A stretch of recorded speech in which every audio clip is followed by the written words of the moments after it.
नमस्कार साथियों, मेरा नाम है महिमा। हमारे एग्जाम गुरुजी के यूट्यूब प्लेटफॉर्म पे मैं आपका स्वागत करती हूँ। तो आज हम करने वाले हैं पेपर 1 का पूरा सिलेबस डिस्कशन कि किस यूनिट से किस प्रकार के प्रश्न आते हैं, कितना इन डेप्थ में किस यूनिट से पूछा जाता है, वो हम पूरा आज डिस्कस करने वाले हैं। चलिए तो हम शुरू करते हैं। सबसे पहले हमारे पेपर 1 में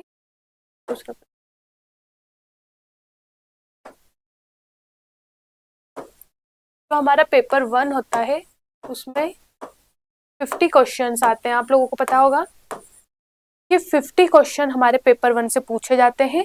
हमारे पास टोटल 10 यूनिट होती है। प्रत्येक 10 यूनिट से 5-5 सवाल आते हैं, तो वैसे ही टोटल 50 सवाल आते हैं और हर एक सवाल 2 नंबर का होता है। तो ऐसे ही हमारा 100 नंबर का पूरा यह प्रश्न पत्र रहता है। आप सभी लोगों का अपना जो पेपर 2 होता है वो तो सभी लोगों का स्ट्रॉन्ग होता है। आपने अपने मास्टर्स में वो बहुत अच्छे से पढ़ रखा है। पर जो हमारा पेपर 1 होता है उसमें बहुत सारी चीजें ऐसी नई होती है जो आप लोगों को पता नहीं होती है। आपने टीचिंग एप्टीट्यूड पहले नहीं पढ़ रखा होता है। जिनका बीएड वगैरह होता है उन्होंने कुछ चीजें पढ़ रखी होती है। रिसर्च एप्टीट्यूड ये पूरा एक हमारा नया होता है। ये सिर्फ रिसर्च वाले या फिर पीएचडी जो जिनका आगे लक्ष्य है उनके लिए बहुत हेल्पफुल रहने वाला है। और हमारी लॉजिकल रीजनिंग ये भी एक अलग ही टॉपिक है। ये वो रीजनिंग नहीं है जो आपने कंपटीशन में पढ़ा है, ये कुछ अलग प्रकार की रीजनिंग होती है। तो ऐसे बहुत सारे यूनिट है जो आपने नहीं पढ़ रखी है और अगर आप पढ़ना चाहते हैं तो आप तैयार रहिए। तो हाँ, अगर आपने अभी तक पढ़ाई शुरू नहीं की है, हमारा 60 दिन बाद 11 जनवरी को पेपर है। तो अगर अभी भी आपने तैयारी शुरू नहीं की है या आपकी तैयारी हो चुकी है, बस आपको अब रिवीजन करना है, एक मेंटोर की जरूरत है। तो हमारे एग्जाम गुरुजी द्वारा सभी सब्जेक्ट के मेंटोरशिप सेशन अभी शुरू करने वाले हैं। हम लोग 1-2 दिन में ही लॉन्च करने वाले हैं। वैसे ही आपको पेपर 1 का भी मिल जाएगा। पेपर 1 अगर आपको वो यूनिट्स मुझसे पढ़नी है, मेरे मेंटोरशिप के अंतर्गत पढ़नी है, तो आप ये सेशन ज्वाइन कर सकते हैं। फीस ये है, आपको अगर ज्वाइन, इसका फायदा ये है कि आपको इसमें डेली बेसिस पे कुछ आपको टारगेट्स दिए जाएंगे। आपको रोज टारगेट्स दिए जाएंगे, आपको उनके नोट्स भी प्रोवाइड किए जाएंगे। आपको उनसे पढ़ना है, फिर आपको पीवाईक्यू भी मिलेंगे, आपको टेस्ट सीरीज भी मिलेगी। आपको हर यूनिट से कुछ क्वेश्चन मिलने वाले हैं। इससे आपकी तैयारी और बेहतर हो पाएगी। तो अगर आप करना चाहते हैं तो हमसे जुड़ जाना और ये हमारे नंबर से आप इस पे व्हाट्सअप कर सकते हो, कॉल करके पूछ सकते हो, इसकी पूरी जानकारी ले सकते हो। ये सभी सब्जेक्ट का शुरू होने वाला है और ये हमारा वीडियो कोर्स है। ये हमारा वीडियो कोर्स 15 अक्टूबर से ही शुरू हो चुका है। अभी अगर लोगों को जिन्होंने पूरा बेसिक जिनका तैयार नहीं है और उनका शुरू से अपना बेसिक स्ट्रॉन्ग करना है, अपनी थ्योरेटिकल पार्ट पे बहुत अच्छे से करना है, वो ये बैच ज्वाइन कर सकते हैं। इसके आगे की यूनिट्स मैं करवाने वाली हूँ। इसमें आपको ई बुक्स भी मिल जाएंगे, हमारे नोट्स भी मिल जाएंगे, आपको टेस्ट सीरीज भी मिल जाएगी हमारी। और इसको अगर आप पेपर 1 का लेते हैं तो आपको ये एक ऑफर अभी हमारा चल रहा है कि इसमें आपको सेकेंड पेपर की जो टेस्ट सीरीज है वो आपको फ्री में मिल जाएगी। इसमें आपको सारे वीडियो कोर्स मिल सकता है। आपको इसलिए आप अनलिमिटेड टाइम्स देख सकते हो और आपको कुछ भी अधिक जानकारी चाहिए तो आप इस नंबर पे कॉल करके पूछ सकते हो। ये इतने रुपए का कोर्स है, आप ज्वाइन कर सकते हो अगर आपको अच्छे से तैयारी करनी हो तो। चलिए तो अब हम यूनिट 1 को डिस्कस कर लेते हैं। सबसे पहले जो है टीचिंग एप्टीट्यूड, शिक्षण अभिवृत्ति एप्टीट्यूड। इसमें हमको पढ़नी है शिक्षण की अवधारणाएं, उद्देश्य और शिक्षण का स्तर, स्मरण शक्ति स्तर, समझ और विचारात्मक। ये सबसे मोस्ट इम्पोर्टेंट आप बोल सकते हो कि शिक्षण का स्तर। इससे सवाल आए हैं एमपी सेट 2022 में भी इससे डायरेक्ट सवाल आए थे। तो आपको इसको बहुत अच्छे से करनी है। इसकी विशेषताएं और मूल अपेक्षाएं भी आपको करके जानी है, इससे भी सवाल आते हैं। फिर शिक्षार्थी की विशेषताएं, किशोर और वयस्क शिक्षार्थियों की।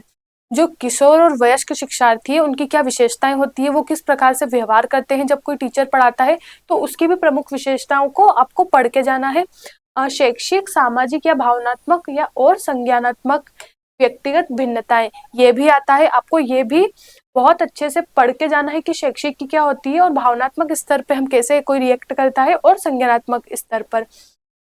शिक्षण प्रभावक तत्व, मतलब जो शिक्षण को प्रभावित करने वाले जो तत्व होते हैं, जो सामग्री होती है, शिक्षक, सहायक सामग्री, संस्थागत सुविधाएं, शैक्षिक वातावरण, हमारा वातावरण कैसा है, उसमें शिक्षार्थी कैसे सहयोग करता है। जो टीचर्स होते हैं वो कौन कौन सी सहायक सामग्रियों का प्रयोग करके बच्चों को पढ़ाते हैं, वहाँ पे वो करिकुलम मतलब जो वातावरण होता है वो कैसा होता है, इस पे भी प्रश्न डायरेक्ट बन सकते हैं। तो आपको ये बहुत अच्छे से करके जाना है। ये हमारी जो फर्स्ट यूनिट है ये पूरी थ्योरिकल बेस है, तो आपको इस पे बहुत अच्छा बेस, आपको थ्योरी बहुत अच्छे से पता होनी चाहिए, तभी आप इसके आगे जो भी सवाल आने वाले हैं परीक्षा में, आप ताकि वो बहुत अच्छे से कर पाए। तो हमको थ्योरी पे इस यूनिट में हमको थ्योरी पे ज्यादा ध्यान देना है, क्योंकि थ्योरी से ही हमारे सारे क्वेश्चन सही होने वाले हैं। उच्च अधिगम संस्थाओं में शिक्षण की पद्धति, जो उच्च संस्थाएं होती है वहां पे शिक्षण की क्या पद्धतियां यूज होती है। अध्यापक केंद्रित बनाम शिक्षार्थी केंद्रित पद्धति, ऑफलाइन बनाम ऑनलाइन पद्धतियां, कि जहाँ शिक्षार्थी को मुख्य विषय के रूप में रखा जाता है या शिक्षक मेन पार्ट होता है वो वाली, और ऑफलाइन कैसे पढ़ाया जाता है, उसमें कौन कौन सी सामग्रियां यूज होती है, और ऑनलाइन पद्धतियां जिसमें स्वयं हमारा एक ऐप होता है स्वयं प्रभा, एक डीटीएच चैनल होता है, और मूक। ये मूक और स्वयं प्रभा से बहुत क्वेश्चन आते हैं, यूजीसी नेट में भी इससे बहुत सारे प्रश्न आते हैं, तो ये भी बहुत इंपॉर्टेंट हो गया, आप इसको भी स्टार मार्क कर सकते हैं।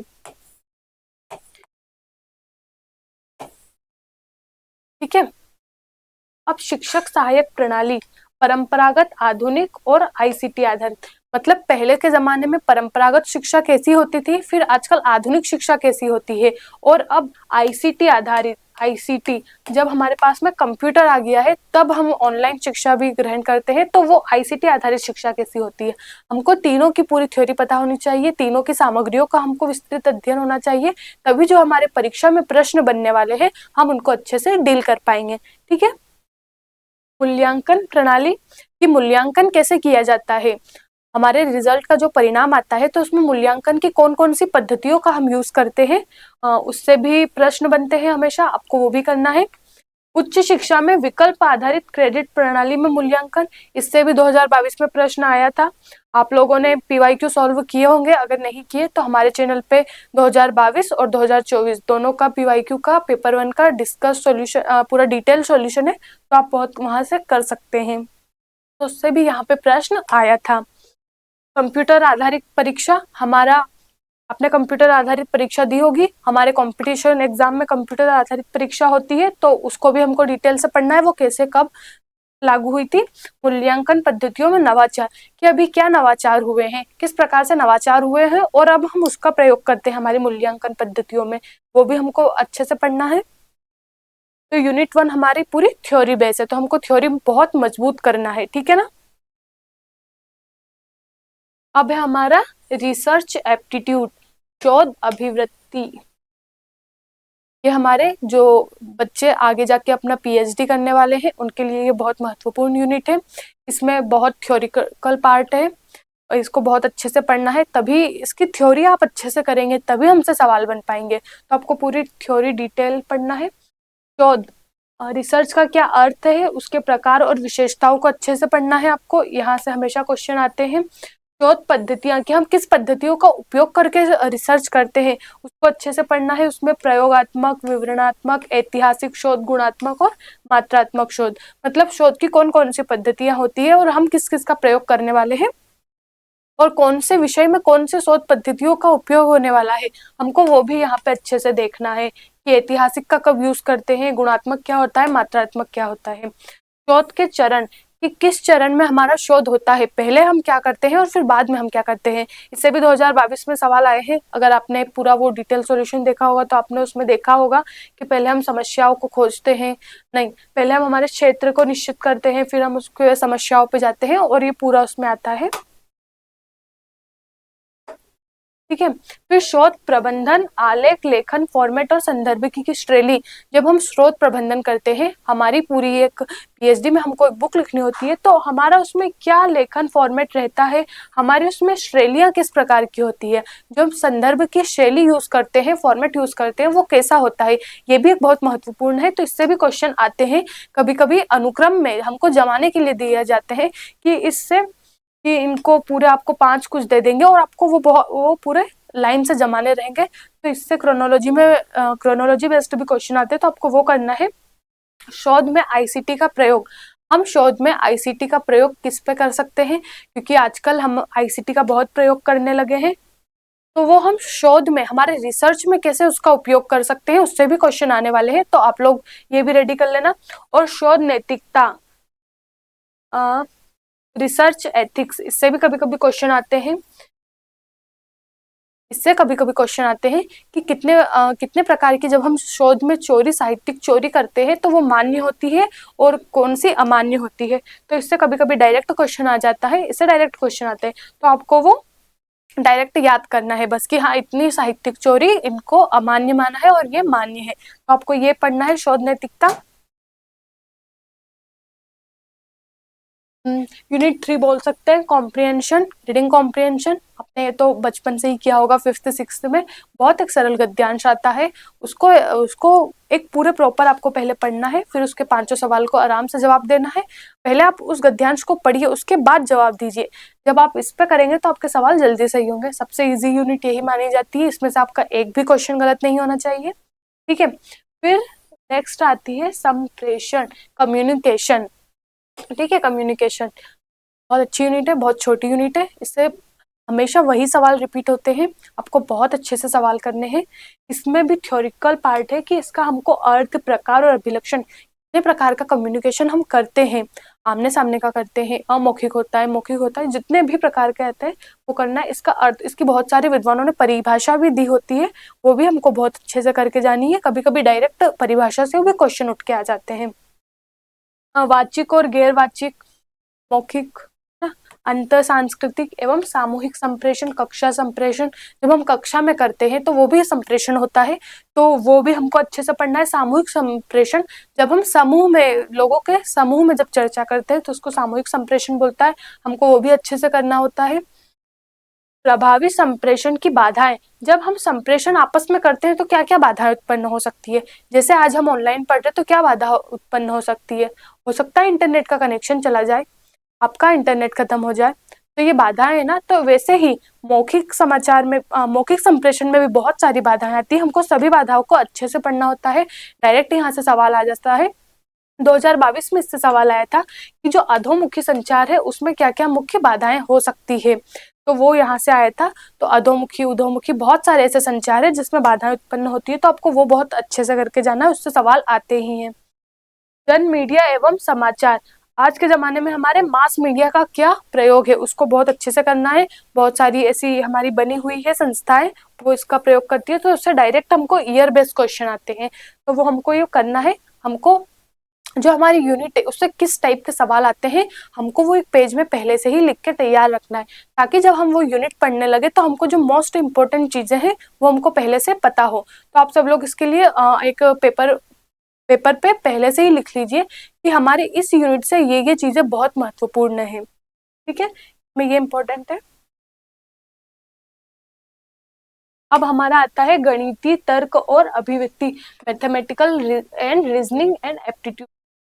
आप लोगों ने ये पढ़ाई होगा मैथ्स, यहाँ पे रीजनिंग और मैथ्स दोनों पूछी जाती है इस यूनिट में। गणितीय अभिवृत्ति, अंश, समय, दूरी, अनुपात, समानुपात, ये लाभ, हानि, ब्याज, औसत, और यहाँ पे जो जैसे अक्षर श्रृंखला, कूट, संबंध, संख्या श्रेणी, बहुत सारी चीजें आती है इसमें, तो आपको ये भी बहुत अच्छे से करके जानी होती है। मैथ्स के बहुत इजी से सवाल आते हैं, बहुत इजी सवाल आते हैं, और उनके बहुत शॉर्टकट भी होते हैं। तो अगर आपको करना हो तो आप हमारा बैच ज्वाइन कर सकते हैं, उसमें बहुत आपको शॉर्टकट से शॉर्टकट विधि बताई है कि आप कैसे मैथ्स के बड़े बड़े सवालों को कैसे बहुत छोटे रूप में कर सकते हैं। तो ये बहुत इंपॉर्टेंट है, इसमें से सभी 5 क्वेश्चन आप बहुत अच्छे से सॉल्व कर सकते हैं। ये हमारी नंबर गेन वाली यूनिट है, इसको हम बोल सकते हैं, हम बहुत यहाँ से डायरेक्ट हम 5 नंबर ला सकते हैं और बिना गलती के।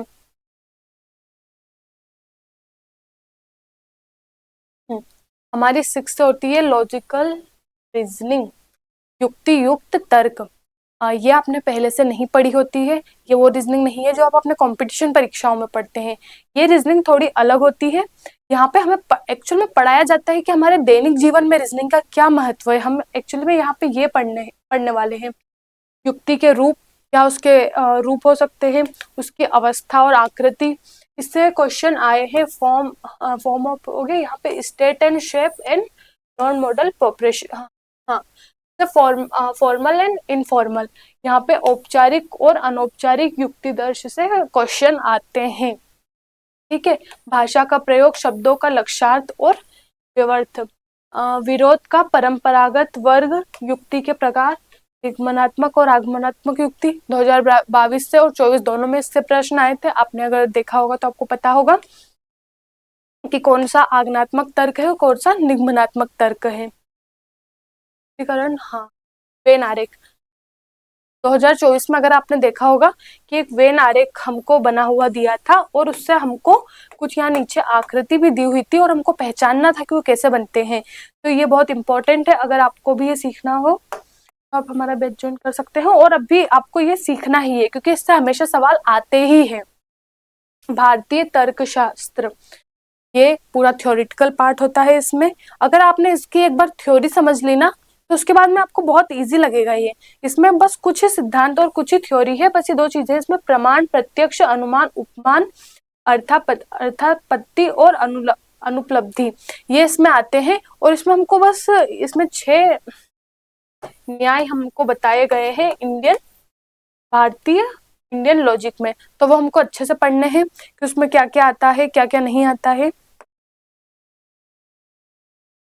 में हमको हेत्वाभास अच्छे से पढ़ना है, इसके अनुमान की संरचना, इससे भी प्रश्न बनते हैं, स्ट्रक्चर के टाइप से प्रश्न बनते हैं, यहाँ हेत्वाभास से भी प्रश्न बनते हैं। तो आप लोग ये यूनिट भी बहुत अच्छे से करके जाना।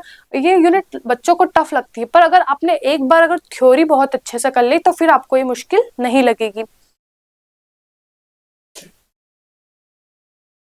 ठीक है, आंकड़ों की संख्या, डाटा दी हाई डाटा इंटरप्रिटेशन, बहुत इजी है, बहुत सरल डाटा दिया जाता है इसमें। तो आपको कभी ये वैसे 2022 में इसके प्रश्न देखने को नहीं मिले थे, बट ये अगर आता है तो ये 5 नंबर, ये फ्री के 5 नंबर मिलते हैं क्योंकि ये बहुत इजी है। अगर आपने एक बार जो हमको डाटा दिया होता है उसको अगर डिकोड कर लिया तो उसके बाद में सारे प्रश्न करना इजी है, क्योंकि वो सारे प्रश्न या तो परसेंटेज से दिए होते हैं या अनुपात से। मोस्ट ऑफ द टाइम इन्हीं दोनों से प्रश्न आते हैं और वो बहुत इजी होता है। आप लोगों ने पढ़ा होगा, आपको इजी लगा होगा। यहाँ बार चार्ट, पाई चार्ट भी आ सकता है, टेबल चार्ट भी आ सकता है, रेखा चार्ट भी आ सकता है। यहाँ हमको व्याख्या विधि होती है, आंकड़े, अनुशासन, मतलब कुल मिला के ये डीआई से 5 प्रश्न आते हैं। ठीक है,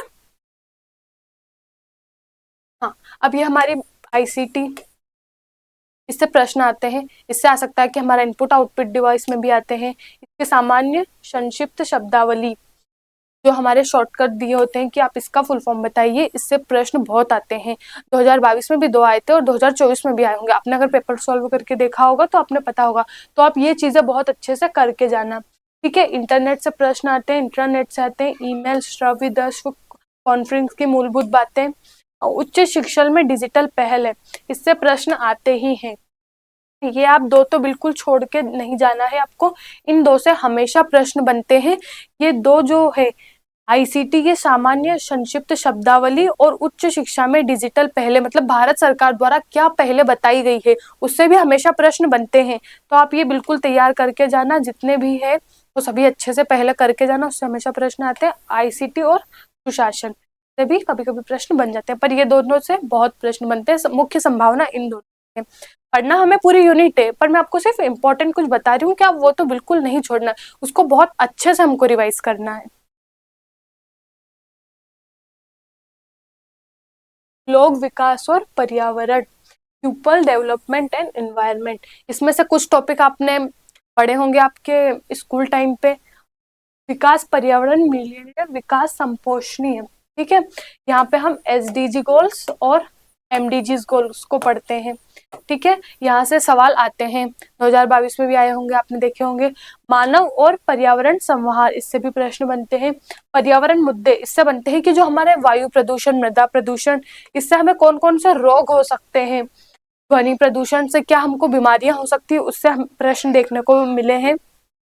जलवायु परिवर्तन और इसके सामाजिक, आर्थिक और राजनीतिक आयाम। तो यहाँ पे जो वायु प्रदूषण और है ना, ये इंपॉर्टेंट है, और एक ये इंपॉर्टेंट है। आप इसको दोनों को तो बिल्कुल नहीं छोड़ना है आपको, ये तो बहुत अच्छे से करके जाना है। इसमें आपको 17 गोल्स है, वो भी आपको अगर याद हो तो बहुत अच्छी बात है। इसको हमको याद करना है। कभी कभी डायरेक्ट ऐसे भी क्वेश्चन बन सकते हैं, आपको गोल्स दिए होते हैं, आपको बताना है कि इसमें से गलत कौन सा है, तो आपको पूरे 17 याद होंगे, उसमें से अगर जो गलत होगा वो फिर आप डायरेक्ट बता ही देंगे। तो आपको ये 17 गोल्स बहुत अच्छे से याद होने चाहिए, ठीक है। यहाँ मानव स्वास्थ्य पे प्रदूषकों का क्या प्रभाव पड़ता है, मैंने आपको बताया कि उनको कौन कौन से रोग हो सकते हैं, वो भी क्वेश्चन आते हैं।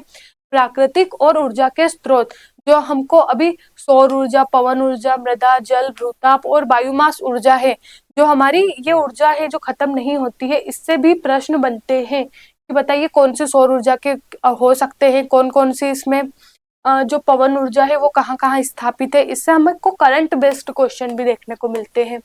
कभी कभी करंट वाले क्वेश्चन भी आते हैं कि कितने परसेंट हमारे पास पवन ऊर्जा है, हम कितने, हमारा क्या लक्ष्य है कि इतने वर्षों तक हमें कितने प्रतिशत पवन ऊर्जा को हासिल करना है। इससे ऐसे क्वेश्चन भी कभी कभी देखने को मिले हैं। प्राकृतिक जोखिम और प्राकृतिक और आपदाएं, मतलब जो कुछ प्राकृतिक आपदाएं होती है और कुछ मानव निर्मित आपदाएं होती है, जैसे बाढ़, सूखा, ये प्राकृतिक आपदाएं होती है, और कुछ जब रसायनों का रिसाव होता है तो वो मानव जनित आपदा भी होती है, तो वो भी आती है। और ये हमारे अधिनियम, ठीक है, ये वाला तो मोस्ट इम्पोर्टेंट है कि जो भी हमारे अधिनियम है इनका कभी कभी डायरेक्ट ईयर पूछ लेते हैं, इनका कॉन्फ्रेंस पूछ लेते हैं कि ये सम्मेलन कहाँ पे हुए थे, इससे डायरेक्ट प्रश्न बनते हैं। जलवायु परिवर्तन संबंधी राष्ट्रीय कार्य योजना, इससे भी प्रश्न आए हैं। अंतरराष्ट्रीय समझौते, ये वाला प्रोटोकॉल, मॉन्ट्रियल प्रोटोकॉल से प्रश्न आते हैं कि ये कब हुआ था, कहाँ हुआ था। रियो अर्थ समिट, रियो की 3 समिट हुई है, तो वो कहाँ कहाँ कौन से ईयर में हुई है, तो वो उससे भी प्रश्न आते हैं। जैव विविधता सम्मेलन, जैव विविधता सम्मेलन कब हुआ, भारत ने इसमें कब पार्टिसिपेट किया, 2022 में ये प्रश्न आया था। तो हो सकता है इससे आगे अब दूसरे कुछ सी प्रोटोकॉल से आ जाए, तो आप सारे प्रोटोकॉल को तैयार करना, एक पेज पे सभी प्रोटोकॉल के नाम, उनका ईयर, कहाँ हुए, किस वर्ष हुए, इनका मुख्य उद्देश्य क्या था, इनका गोल क्या था। क्योटो प्रोटोकॉल से भी प्रश्न आए हैं। पेरिस समझौता, ये मोस्ट इंपोर्टेंट है क्योंकि एट प्रेजेंट में अभी ये चल रहा है, इसलिए एट प्रेजेंट में अभी कौन सा एग्रीमेंट चल रहा है, पेरिस, ठीक है, पेरिस है, पेरिस समझौता, ये अभी वर्तमान में भी लागू है, इसलिए ये इंपॉर्टेंट है कि इसके क्या क्या लक्ष्य है, तो आपको ये बिल्कुल तैयार करके जाना है। अंतरराष्ट्रीय सौर संधि, ठीक है, ये भारत और फ्रांस के बीच का संबंध है, उनके बीच में एक स्थापित संधि है, तो इसको भी बहुत अच्छे से याद करना है। 2015 में ये लागू हुआ था, ठीक है, तो इसको अच्छे से पढ़ के जाना है। ये यूनिट में हमारे फैक्ट बेस है, इसको थ्योरी बेस नहीं बोल सकते, इसको फैक्ट बोल सकते हैं कि यहाँ से डायरेक्ट कुछ फैक्ट वाले क्वेश्चन आ जाते हैं। ईयर आ गया, उनका उद्देश्य आ गया, उनका लक्ष्य हो गया, तो यहाँ से आप फैक्ट को बिल्कुल नहीं छोड़ना। Fact is the most important of this part, ठीक है, यहाँ से फैक्ट बहुत जरूरी है और बिल्कुल फैक्ट को बिल्कुल नहीं छोड़ना है, हमेशा पढ़ के जाना है, ठीक है। हायर एजुकेशन सिस्टम, हमारी जो यूनिट आखिरी है वो है हायर एजुकेशन सिस्टम। यहाँ पे हमें पढ़ना है कि प्राचीन काल में कैसी संस्थाएं थी, प्राचीन समय में कैसे पढ़ाई होती थी, और आज के युग में अब हमारी कैसी पढ़ाई हो रही है, तो वही पढ़ना है। उच्च अधिगम संस्थाएं, प्राचीन काल में भारत में शिक्षा कैसी थी, स्वतंत्रता के बाद भारत में शिक्षा का उद्भव, कि स्वतंत्रता मिल गई उसके बाद हमने धीरे धीरे कौन सी कमेटियां बनाई और शिक्षा में सुधार किया, उसको पढ़ के जाना है। भारत में प्राच्य, पारंपरिक और गैर पारंपरिक अधिगम कार्यक्रम, जो जो पारंपरिक कार्यक्रम थे वो भी पढ़ना है और जो गैर पारंपरिक थे वो भी पढ़ना है। इसमें ये व्यवसाय, तकनीक और कौशल आधारित शिक्षा, हमारे जो एनईपी, आपको हाँ इसमें एक और चीजें पढ़नी है, एनईपी 2020 जो हमारी नई शिक्षा नीति आई है उसको बहुत अच्छे से पढ़ना है। उसके जो लक्ष्य है, उसका कब तक, किस ईयर तक क्या लक्ष्य दिया गया है, उससे डायरेक्ट प्रश्न बनते हैं। उसी में हमको कौशल आधारित शिक्षा और व्यावसायिक और तकनीकी शिक्षा को भी लागू करने का बोला है, तो इसलिए इससे क्वेश्चन आ सकते हैं एनईपी 2020 से। तो आपको एनईपी 2020 से, आपको एनईपी 2020 अच्छे से करके करना है, ठीक है, ये एनईपी 2020 से।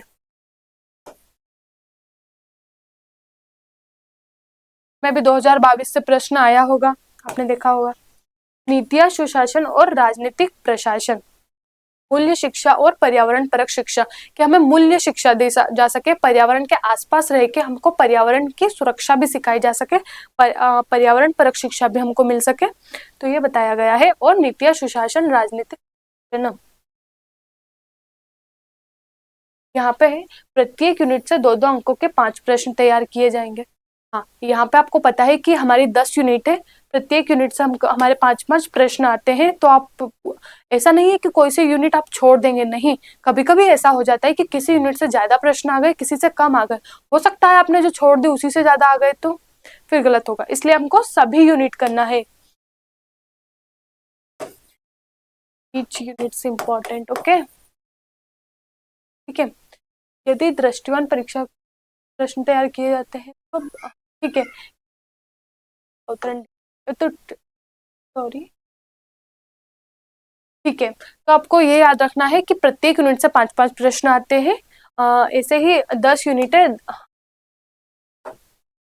10 यूनिट है, 10 यूनिट से 5-5 प्रश्न आएंगे, 50 क्वेश्चन हो गए, जो हमारे 100 मार्क्स के आएंगे, ठीक है।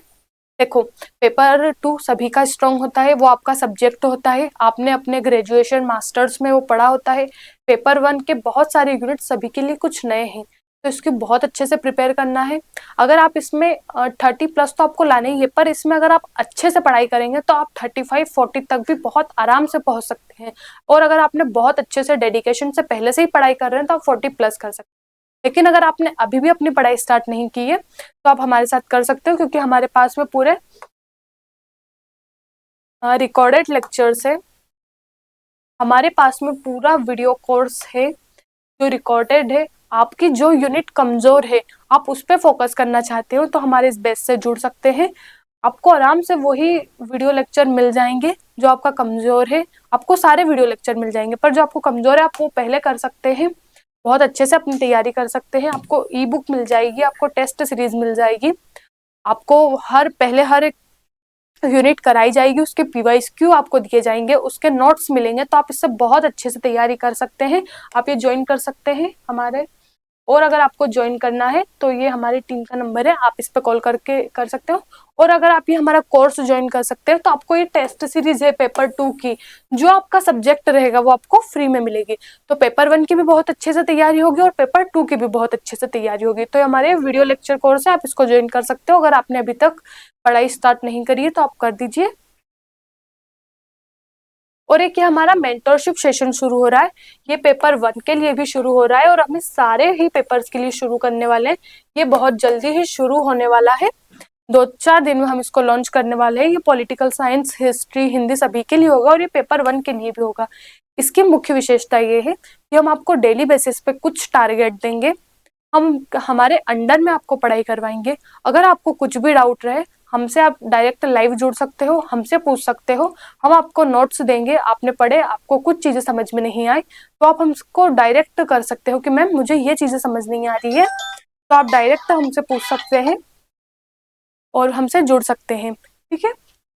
यहाँ पे आपको लाइव डाउट सेशन भी मिल जाएंगे और आपको पीवाईक्यूज भी मिल जाएंगे, आपको पीवाईक्यू मिल जाएंगे, आपको टॉपिक वाइज हर यूनिट के पीवाईक्यू मिलेंगे। तो हमसे अगर तैयारी करना चाहते हैं तो आप इससे जुड़ सकते हैं। Thank you.